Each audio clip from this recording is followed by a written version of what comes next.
అండి, అందరికీ నమస్తే. గులాబీ చెట్లు ఇలా చూడండి, ఇలా మసకగా అలా పువ్వులు సరిగ్గా రావట్లేదు, చెట్టుకు చీడబట్టినట్టుగా ఉంది అనిపిస్తే మీరు ఒక చిన్న పని చేయండి.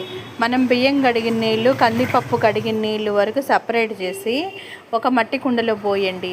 అందులో కొంచెం శనగపిండి, కొంచెం గోమూత్రం కలిపేసేయండి. కలిపేసి ఒక 3 రోజులు వాటిని మాగనివ్వండి. మాగిన తర్వాత వాటిలో ఒక 5 రూపీసు బ్రూ కాఫీ కానీ లేదంటే మామూలు కాఫీ పొడి కానీ కలిపేసేయండి. కలిపేసేసి వాటిని బాగా కలిపి వాటికి చెట్లకు మనం కింద పాతిలో పోయడం కాదండి, చెట్టు మొత్తం నీట్గా కడగండి. అంటే చెట్టుకు స్నానం చేపించండి. స్నానం చేపిస్తే నీట్గా వాటికి ఉన్న చీడపీడలన్నీ పోతాయి అన్నమాట. అలా వారానికి 2 సార్లు చేయించండి. చెట్టు నిండా గుత్తులు గులాబీలు వస్తాయి. ఇది ఖచ్చితంగా ట్రై చేసి చూడండి. మీకు వస్తే నాకు ఒక కామెంట్ పెట్టండి, ఖచ్చితంగా వస్తాయి. నేను అలానే చేస్తున్నా. నచ్చితే లైక్ చేయండి, సబ్స్క్రైబ్ చేయండి. ఇలాంటివి మన ఛానల్లో చాలా మంచి టిప్స్ చెప్తానండి. ఓకేనండి.